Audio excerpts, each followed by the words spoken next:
আমি নেশা করতাম। এমনও দিন গেছে যে মনে করেন যে খাটের তল থেকে ঝাড়ু দিয়ে সিগারেটের মতো লিয়ে কয়েকটা লিয়ে একটা আগুন দিয়ে আরেকটা জ্বালায় খাইতাম। আমার মনে করেন 2-3 প্যাকেট করে সিগারেট গেছে আগে। তো এখানে আসার পর আল্লাহ দিলে খুব পরিবর্তন। মনে করেন আজান পড়ে যায়, নামাজ ছাড়া কোনো গতি নেই। নিজেকে সংসদের জন্য একজন শায়েক দরকার, একজন মুরব্বী দরকার, এটা আমি চরমনায় আসার পরে অনুভব করি। এখানে এসে জীবনের মোড় ঘুরে যায়।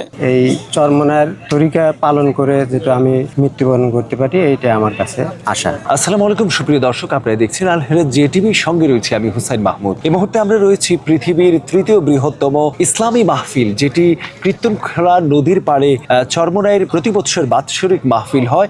আর এই মাহফিলে সারা বাংলাদেশ থেকে লাখো লাখো মানুষ এখানে এসে থাকেন। আমরা এই মুহূর্তে আমার আশেপাশে যে মানুষগুলোকে দেখতে পাচ্ছেন স্ক্রিনে, হয়তো বা মনে হবে এক একজন এক এক মাদ্রাসার প্রিন্সিপাল কিংবা বড় আলেম, কিন্তু সেই মানুষগুলোর মূল পরিচয় আমরা জানবো, তাদের পরিবর্তন কোথা থেকে এসেছে সেই বিষয়ে আমরা জানবো। আমাদের সাথেই থাকুন। জি না, আমি আলেম না, আমি সাধারণ একটা ব্যবসায়ী। যে এখন মনে করেন এখানে চরমনায় আসার পর আমার অনেকটা পরিবর্তন আসছে। আর আল্লাহর কাছে সবসময় কামনা করি হুজুরের যে বয়ান, কোনো সময় আমাদের মিথ্যা কথা বলার দরকার নেই। সবসময় মানে হক পথে চলারই চিন্তা ভাবনা করেছে, যতদিন আল্লাহ তাআলা বেঁচে রাখে এই হক পথে যেন আমাদের মৃত্যু হয়ে যায়। আচ্ছা, এই দাড়ি টুপি এগুলো কি আপনার ছিল? কত আগে আমি প্রায় মনে করেন যে ঘন ঘন সেভ করতাম। চরমনায় আসার পর হুজুরের বয়ান শোনার পর দাঁড়িয়ে আর মনে হয় সেভ টেপ নাই। বিড়ি সিগারেট তো আগে আমার মনে করেন 2-3 প্যাকেট করে সিগারেট গেছে আগে। তো এখানে আসার পর আল্লাহ দিলে খুব পরিবর্তন, আল্লাহ তাআলা করছে আর কি, খুবই ভালো লাগছে। আর মনে করেন আজান পড়ে যায়, নামাজ ছাড়া কোনো গতি নেই। মাশাআল্লাহ মাশাআল্লাহ। দর্শক, আমরা সবার সাথে কথা বলবো এখানে যতজন রয়েছে।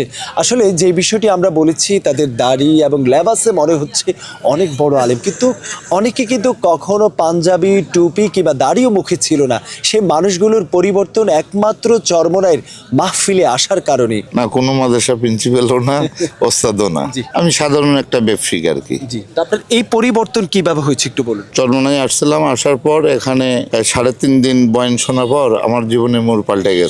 তারপরের থেকে পুরো হকের প্রতি চলার চেষ্টা করতেছি। হুজুর যেভাবে বয়ান করতেছে, হুজুরের কথাগুলা অনুসরণ করে চলার চেষ্টা করতেছি।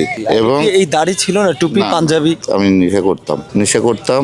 এমনও দিন গেছে যে মনে করেন যে খাটের তল থেকে ঝাড়ু দিয়ে সিগারেটের মতো লিয়ে কয়েকটা লিয়ে একটা আগুন দিয়ে আরেকটা জ্বালায় খাইতাম। তারপরে যাই হোক, এখানে আসার পর তওবা করার পর থেকে আর দাড়িও চাচ্ছি না।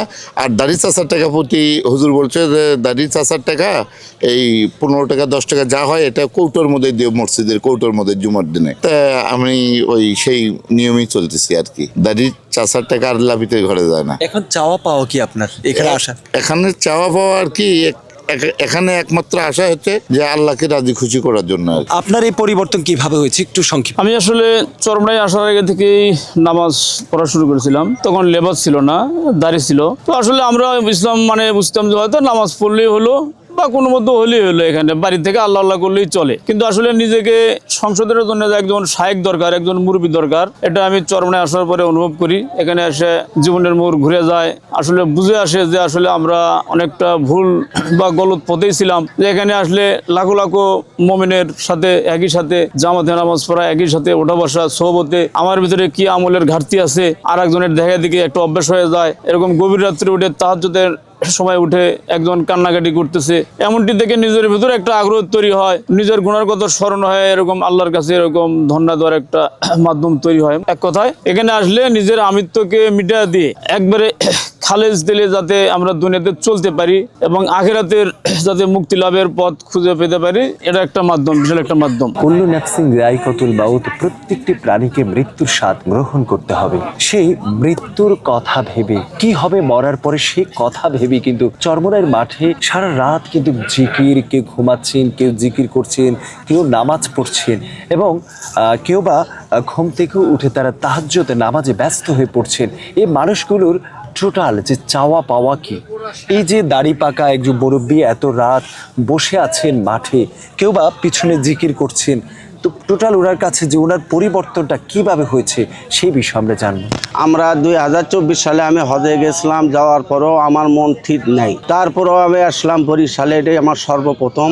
আমার বাড়ি বগুড়ায়। তা আসার পরে এখানে এসে অনেক কিছু আমি অন্তরের স্থল থেকে আন্তরিক ভালোবাসা লাগছে, যার রাতে আমি প্রতি বছরই এখানে যাতে আমি আসতে পারি এই বলে আমি সবার প্রতি দোয়া করি এবং এই মাঠকেও আমি সবাইকে অভিনন্দন দিয়ে যায় যে যাতে আমি এখানে আসার পরে আরো একটু আমি ভালো হতে পারি। কি জন্য অতিরিক্ত আমি একটা খারাপ ছেলে আসলাম, সর্বদিক দিয়ে খারাপই আসলাম। তা আল্লাহ পাক আলহামদুলিল্লাহ আমার 24 সালে হজের পরেও আমি ভালো হইনি, অনেক আমার এখনো খারাপই আছে। এই খারাপির থেকে যেমন আমি ভালো হতে চাই, একটু ভালোর দিকে আমি যেতে চাই, যাতে আমার সামনে মৃত্যু, কুল্লে নফসে যায়কাতুল মউত, মানুষের মৃত্যু আছে, এই মৃত্যুর কথা স্মরণ করে আমি বাকি যে কয়টা দিন আমি বেঁচে থাকবো, আল্লাহ পাক যেন আমাকে দেন সেই সালামত ভাবে যেন আমাকে দেন কবরে নিয়ে যায়। আমার বড় ভাই শহীদুল ভাইয়ের মারফতই আমি চরমোনায় আসে দেখতে পেলাম যে সবাই কান্নাকাটি করে, কান্নাকাটি বুক ভাসায়। আমি নিজেও হতভম্ব হয়ে গেছিলাম প্রথমে যে আসলে এটা